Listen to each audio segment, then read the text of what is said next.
Students, very good morning all of you. बच्चों, आज जो टॉपिक है वो टॉपिक है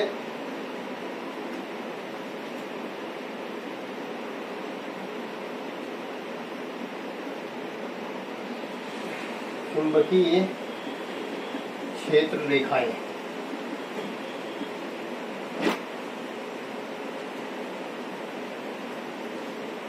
मैग्नेटिक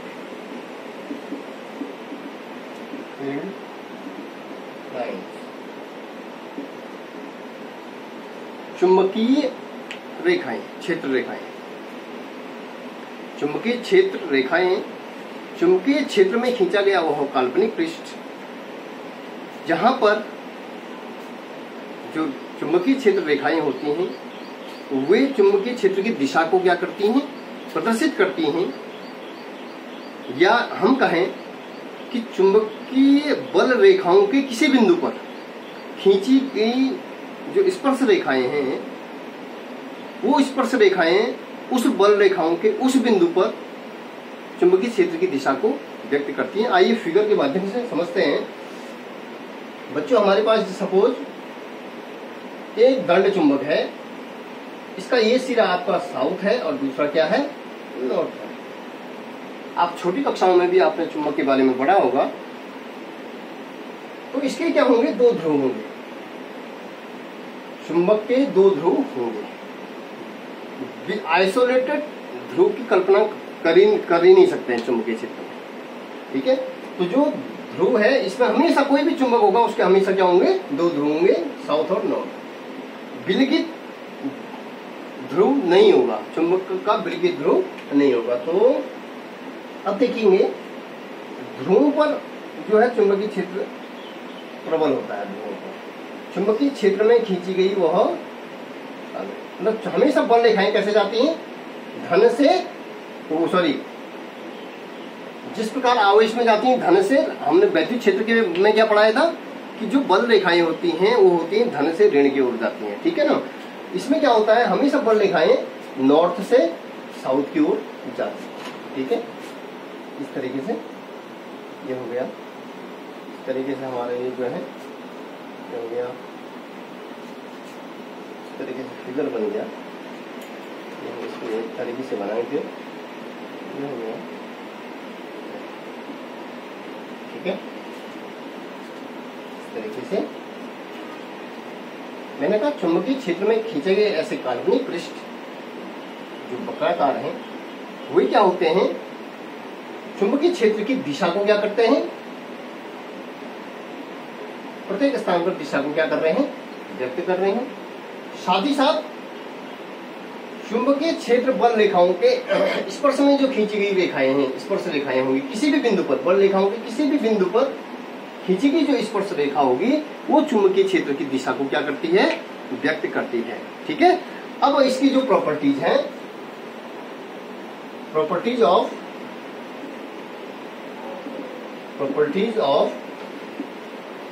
मैग्नेटिक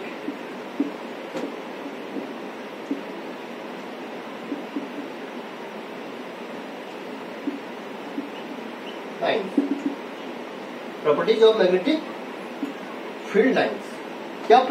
क्या जो गुण होते हैं चुंबकीय बल रेखाओं के गुण क्या है, हमेशा ध्यान देने वाली बात है। यहाँ पे ध्यान देना है, ये इसका जो है नॉर्थ साइड है चुंबक, दंड चुंबक का, ये है साउथ साइड। तो हमेशा जो चुंबकीय बल रेखाएं होती हैं वो हमेशा नॉर्थ से साउथ की ओर चलती हैं, ठीक है। और चुंबक के भीतर जो बल रेखाएं होंगी वो साउथ से नॉर्थ की ओर चलती है, ठीक है। तो हम कहने का मतलब है जो चुंबकीय बल रेखाएं हैं वे बंद बल रेखाएं होती है। किस प्रकार की होती हैं, बंद वक्र होती है, खुला वक्र नहीं होता बल्कि बंद वक्र होता है। और यदि हमने वैद्युत क्षेत्र की बात करें तो वैद्युत क्षेत्र में हमेशा क्या कहा था मैंने, वैद्युत क्षेत्र में कहा था ये ऋण है, तो हमेशा जो बल रेखाएं होती हैं वे क्या होती हैं, वैद्युत बल रेखाएं धन से ऋण की ओर गई, ऋण से धन की ओर नहीं आती हैं बल्कि धन से ऋण की ओर आती हैं। तो ये क्या होती हैं, खुली होती हैं, ये क्या होते हैं, खुले होते हैं। जबकि जबकि चुंबकीय बल रेखाओं में जो रेखाएं होती हैं वो नॉर्थ से साउथ की ओर होती हैं, पुनः फिर अंदर से साउथ से नॉर्थ की ओर आती हैं। तो इस प्रकार से हम कह सकते हैं कि जो चुंबकीय बल रेखाएं होती हैं वे बंद वक्र होती हैं, हमेशा जो बाह्य रूप से नॉर्थ से साउथ की ओर और अंदर से साउथ से नॉर्थ की ओर जाती हैं। ठीक है। दूसरा जो प्रॉपर्टीज होगी इसकी, दूसरी प्रॉपर्टीज होगी, मैं लिखूंगा नहीं, आप समझिएगा कि चुंबकीय बल रेखाओं के किसी भी बिंदु पर यदि हम क्या खींचते हैं, चुंबकीय बल रेखाओं के किसी भी बिंदु पर यदि हम जो है स्पर्श रेखा खींचेंगे तो स्पर्श रेखा खींचने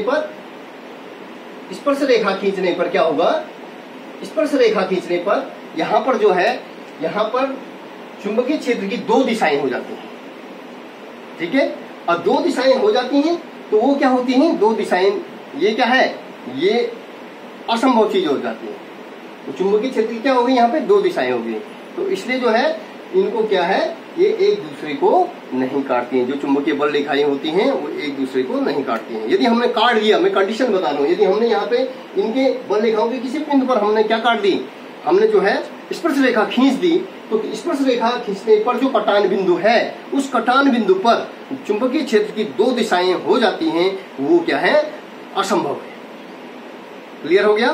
तीसरी चीज हमारे पास है कि जो चुंबकीय जो ध्रुव होते हैं, ये जैसे ध्रुव है नॉर्थ है, ये साउथ है, तो यहाँ पर जो चुंबकीय क्षेत्र क्या होता है, प्रबल होता है। ध्रुव पर चुंबकीय क्षेत्र क्या होता है, प्रबल होता है, और चुंबकीय बल रेखाएं क्या होती है, नजदीक नजदीक होती है। जहां पे चुंबकीय क्षेत्र जहां प्रबल होगा तो चुंबकीय क्षेत्र में क्या है,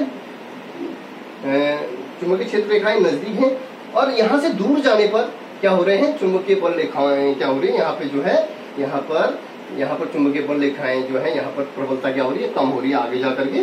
तो बोलने का मतलब ध्रुव पर जो है चुंबकीय क्षेत्र क्या होगा, ध्रुव पर चुंबकीय क्षेत्र क्या होगा, प्रबल होगा, और यदि बल रेखाएं क्या होंगी, दूर दूर होंगी, तो वहां पर जो है चुंबकीय क्षेत्र क्या होगा, प्रबल नहीं होगा। तो ये भी गुण है।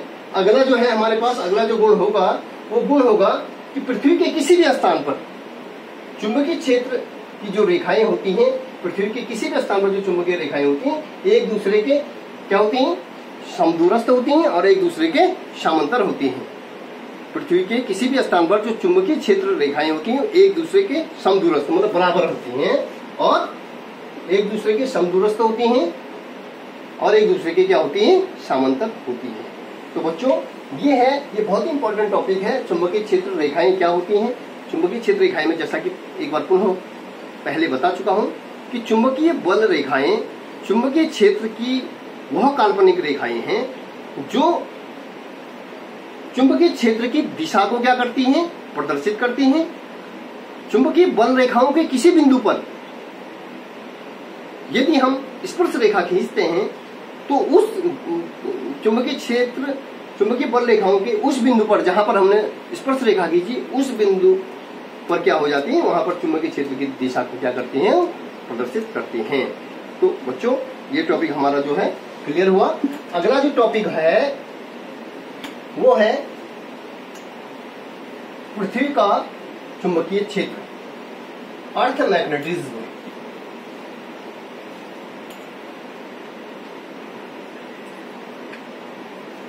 Magnetic field of magnetic field of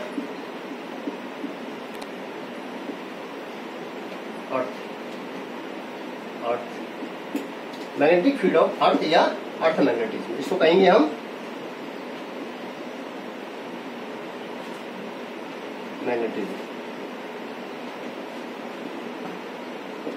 earth magnetism हो गया। तो आपको पता है कि चुंबक के चारों ओर हमारा जो पृथ्वी है, पृथ्वी के चारों ओर एक चुंबकीय क्षेत्र है।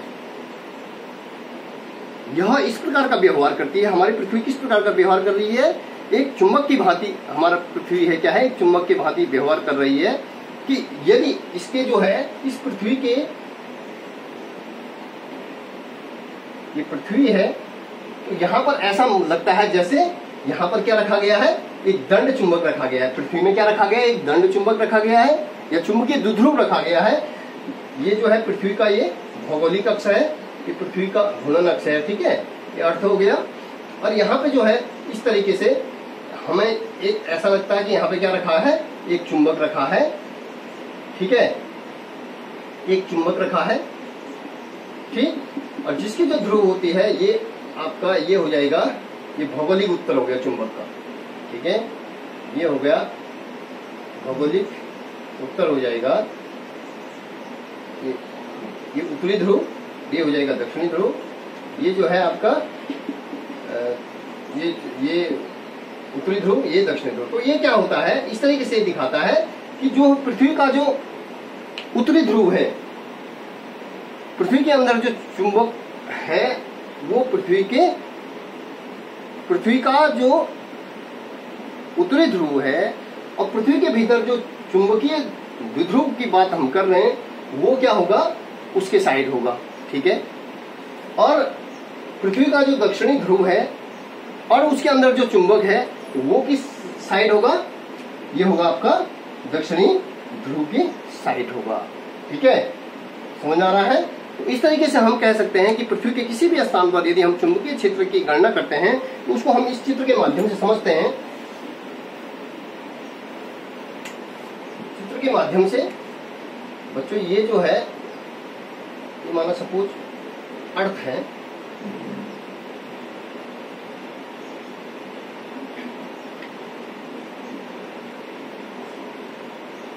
भौगोलिक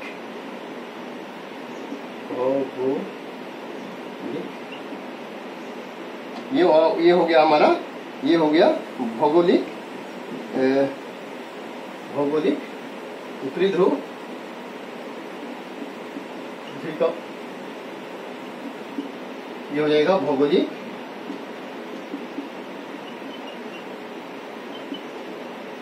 दक्षिणी ध्रुव।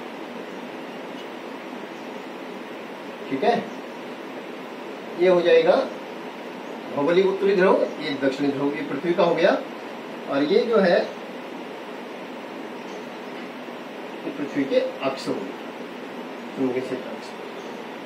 तो हम यहाँ पे जो है कल्पना करते हैं कि यहाँ पे जो है माना सपोज एक चुंबक रखा है,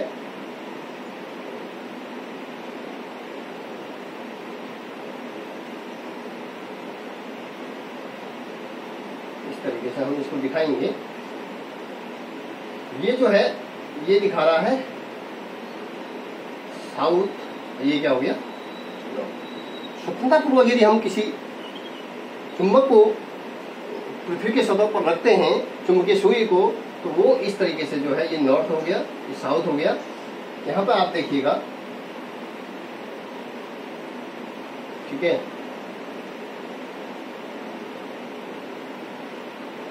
ठीक, ये हो जाएगा आपका भौगोलिक ध्रुव हो गया।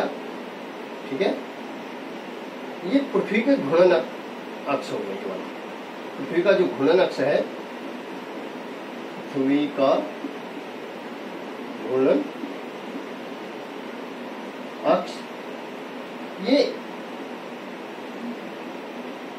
चुंबक,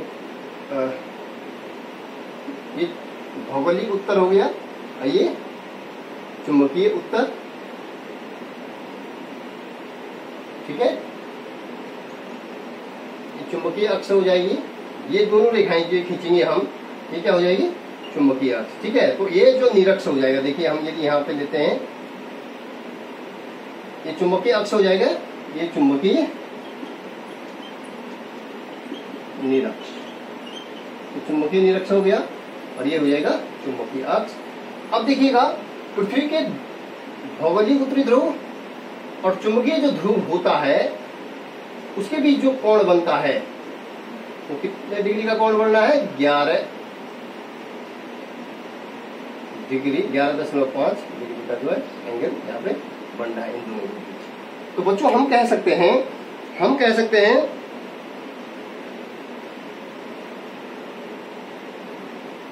ये जो है ये चुंबकीय यामोत्तर, ये हो जाएगा आपका N और ये एस एन, ठीक है। ये क्या हो जाएगा एन एम, ये क्या हो जाएगा एस एम। यहां पे जो है ये जो है दक्षिणी ध्रुव का जो है चुंबकीय यामोत्तर हो जाएगा, चुंबकीय अक्ष। ये जो हो जाएगी हमारी, ये जो है उत्तरी ध्रुव का चुंबकीय अक्ष, ये आपका जो है उत्तरी नॉर्थ का जी, और ये क्या हो जाएगा साउथ का। ये भौगोलिक यामोत्तर और चुंबकीय यामोत्तर, ठीक है।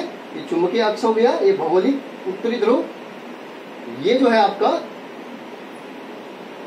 चुंबकीय अक्ष का उत्तरी ध्रुव। लेकिन देखिएगा, यदि हमारा जो है, मैंने कहा कि यदि पृथ्वी के अंदर, पृथ्वी किस प्रकार की भांति करती है, एक चुंबक की तरह व्यवहार करती है। यदि इसके व्यवहार करती है किस प्रकार से कि इसके भीतर यदि चुंबक है, द्विध्रुव वाला चुंबक है, तो इसका उत्तरी ध्रुव दक्षिण ध्रुव की ओर और इसका दक्षिणी ध्रुव चुंबक के उत्तरी ध्रुव की ओर होता है। तो बच्चों, इस तरीके से हम कह सकते हैं कि पृथ्वी क्या करती है, एक जो है चुंबक की भांति क्या करती है, काम करती है। तो इस तरीके से हम क्या कर सकते हैं, पृथ्वी के किसी बिंदु पर चुंबकीय क्षेत्र की गणना करनी है। तो पृथ्वी के किसी भी बिंदु पर चुंबकीय क्षेत्र की गणना करने के लिए हमको ये चुंबकीय अक्ष का निरक्ष हो गया और ये चुंबकीय क्षेत्र का अक्ष, इसको हम क्या बोलेंगे, चुंबकीय क्षेत्र का अक्ष। इस फिगर के माध्यम से आप चित्र को समझेंगे और इस फिगर के माध्यम से आप पृथ्वी के चुंबकीय क्षेत्र को, आप क्या मैग्नेटिक फील्ड ऑफ अर्थ, पृथ्वी के चुंबकीय क्षेत्र को समझने का प्रयास करेंगे। यदि हमें किसी भी स्थान पर चुंबकीय क्षेत्र की गणना करनी है, तो चुंबकीय क्षेत्र की गणना करने के लिए हमारे पास पृथ्वी के किसी बिंदु पर चुंबकीय क्षेत्र की गणना करने के लिए हमारे पास 3 अवयव हैं, जिनको भू चुंबकीय अवयव कहते हैं। क्या कहते हैं, भू चुंबकीय अवयव या पृथ्वी के चुंबकीय क्षेत्र के अवयव। पृथ्वी के चुंबकीय क्षेत्र के अवयव, एलिमेंट ऑफ,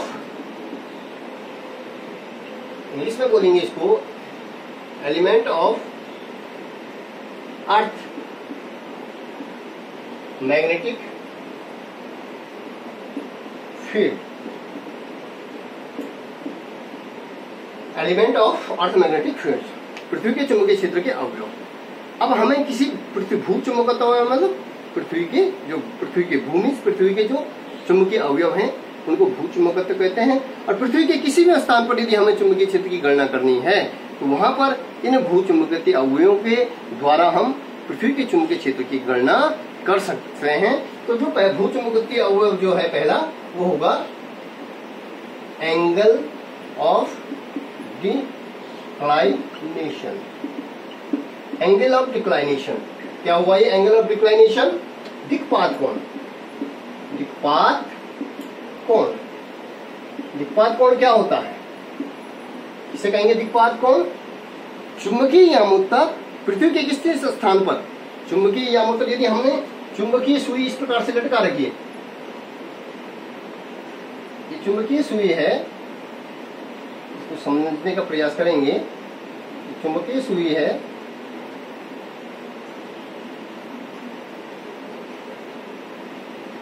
ये चुंबकीय सुई, इसका ये क्या है नॉर्थ, इसका क्या है ये साउथ। यदि हमने इसको ये इस प्रकार से क्या कर रखा है, स्वतंत्रता पूर्वक लटका रखा है, ठीक है, तो ये हो जाएगा चुंबकीय, और ये चुंबकीय उत्तर, ये तो चुंबकीय उत्तर जो हो जाएगा, चुंबकीय उत्तर, चुंबकीय दक्षिण, ठीक है। तो चुंबकीय, इसके बीच जो खींची गई रेखा है, ये चुंबकीय अक्ष कहलाएगी। क्या कहलाएगी, चुंबकीय अक्ष। तो ये भौगोलिक यामोत्तर हो गया NG, ये हो जाएगा आपका सपोज S, तो बोलने का मतलब है दिक्पात कोण किसे कहेंगे? पृथ्वी के किसी स्थान पर चुंबकीय, पृथ्वी के किसी स्थान पर भौगोलिक यामुत्तर और चुंबकीय यामुत्तर के बीच बने कोण को हम क्या कहते हैं? दिक्पात कोण कहते हैं। ठीक है, अभी आगे जाकर के फिर पुनः हम अच्छे तरीके से इसको समझेंगे। मैंने कहा कि पृथ्वी के किसी स्थान पर यदि हमने चुंबकीय सुई को श्रद्धापूर्वक लटका रखा है, फ्रीली चुंबकीय सुई क्या हो रही है? घूम रही है, तो वो क्या होगी? पृथ्वी के किसी स्थान पर, पृथ्वी के किसी स्थान पर भौगोलिक यामुत्तर और चुंबकीय यामुत्तर के बीच जो कोण बनेगा उसको हम कहेंगे दिक्पात कोण, एंगल ऑफ डिक्लाइनेशन। ठीक है, तो हम जो है इस तरीके से जो है ज्ञात कर सकते हैं दिक्पात कोण के सहारे हम पृथ्वी के चुंबकीय क्षेत्र की गणना कर सकते हैं। ठीक है, दूसरा हमारे पास है नति कोण। नति कोण, नति कोण होगा आपका angle of dip, angle of dip.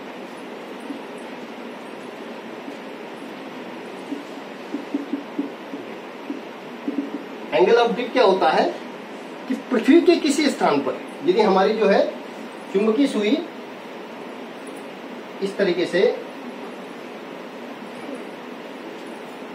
लटक रही, ठीक है, पृथ्वी के किसी स्थान पर जो चुंबकीय सुई है वो इस तरीके से हमारी लटकी है, ये हो जाएगा आपका साउथ और ये है नॉर्थ।